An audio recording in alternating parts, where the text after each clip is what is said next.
Siamo degli eroi, ricordiamoci a quello che abbiamo passato in questi anni. Ci davano nei campi di concentramento, com'è andata? Non li hanno fatti.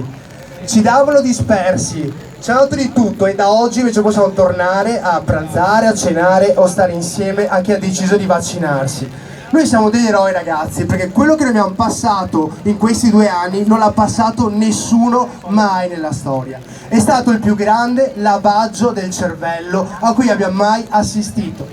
Noi abbiamo perso i parenti, abbiamo perso amici, abbiamo perso morosi, mariti, mogli per questa situazione. No. Che ansia provo che stiamo. Quindi dobbiamo capire che oggi, ma come ieri, abbiamo riuscito a prendere una situazione negativa e vedere il bello che c'era all'interno. Perché quando io penso alle cose positive e al bello di questa situazione, penso a voi, penso a cosa abbiamo creato, penso a 100 giorni a Leoni, penso a un sacco di cose che non erano mai esistite se non ci fosse stato il Covid. Io non ho mai pensato sinceramente di aprire un canale su internet e di fare tutto questo casino. Io ho la mia vita come tutti quanti, forse ho avuto solo la fortuna di anticipare la mossa del sistema. Io mi ero reso conto già qualche anno fa che non andava bene la situazione. Stiamo vivendo un mondo che non è il nostro, una vita che non è mai la nostra. Cioè la vita non può essere solo un lavoro. Poi noi siamo anche veneti, quindi siamo proprio a livello di DNA questa cosa qui. Dobbiamo lavorare, lavorare, lavorare. Ma lavorare per chi? Lavorare per cosa? Dobbiamo pensare al nostro futuro, a capire che siamo tutti fratelli, dobbiamo smetterla di ingrassare dei padroni e restare poveri. Dobbiamo smetterla di lavorare 8-10 ore al giorno e farci dare 1200-1500 euro. Non va bene questa situazione, non può essere. Io mi ricordo quando lavoravo con le agenzie di comunicazione, ero fuori dalla mattina alla sera, dalle 8 di mattina alle 10 di sera per 1200-1300. Mio padrone prendeva 20 volte tanto, purtroppo.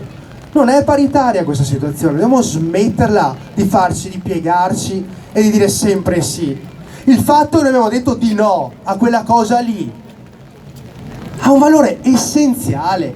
Noi abbiamo vinto noi questa battaglia e non dimentichiamoci, è grazie agli over 50 che hanno detto no, che si sono fermati.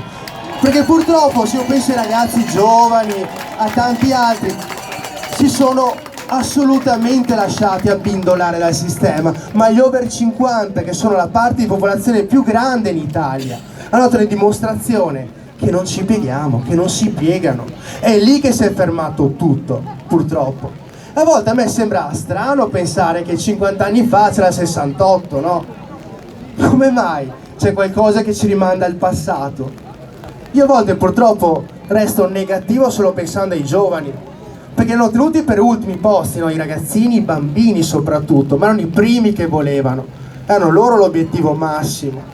Purtroppo quando parli con un bambino di 3 anni, 4 anni e non si ricorda neanche più di una vita prima della mascherina, avete capito il danno che hanno fatto. Quindi noi adesso dobbiamo puntare tutto su questi bambini, ragazzi. Non ci sarà futuro se ci dimentichiamo di loro. La scuola ha fallito. Io non so quanti di voi siano così contenti di mandare i propri nipoti, i propri figli in queste scuole. Io assolutamente mai lo farei. Non ha più alcun senso di esistere questa scuola.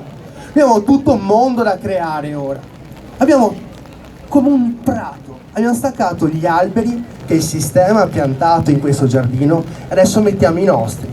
Adesso è arrivato il momento di costruire e creare, indipendentemente da quello che succede in politica, perché la vita è nostra.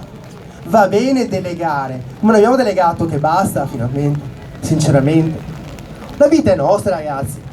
Siamo noi ogni giorno che ci guardiamo allo specchio e sono sicuro che siete fieri della scelta che avete fatto, perché non è stato da poco. Però noi abbiamo un onore, abbiamo un'etica, abbiamo ancora un'anima. Io non so quante persone possono dire così, queste cose in Italia, sinceramente. Quanto vale la vita? Quanto vale la nostra anima? E noi siamo ancora intatta. Ora sta solo a noi, siamo all'avanguardia della popolazione. C'è poco da fare. L'umanità ha specciato in tutto il mondo. Siamo qua. Cioè, che avrebbe mai puntato 1 euro su di noi? c'è la pioggia e guardate che siamo ancora così tanti. Abbiamo l'opportunità adesso di unirsi, ma a livello di intenti, di anima. Dobbiamo fare un passaggio ulteriore. Dobbiamo smetterla di pensare al nostro giardinetto. Il Covid ha identificato bene la situazione. Chi ha pensato solo ai cavoli suoi, chi ha pensato a fare qualcosa per la comunità, e guardate cosa si è creato. Si è creata una nuova famiglia e ora va mantenuta.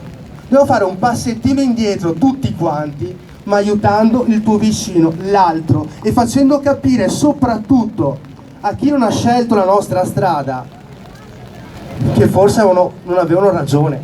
Quindi dobbiamo utilizzare la forza di attrazione, dobbiamo smetterla di litigare, di denigrare, di insultare, ma fargli capire con semplicità, con un sorriso, e vi assicuro che è molto più funzionale. Non è facile trovare una chiave di lettura per tutti quanti, ma noi forse siamo riusciti, ed è quella dell'amore, ragazzi. Quindi cerchiamo di portare sempre amore, qualsiasi cosa succeda. Allora sì che vinciamo questa battaglia. Grazie a tutti, ragazzi. Grazie Riccardo, un grande applauso.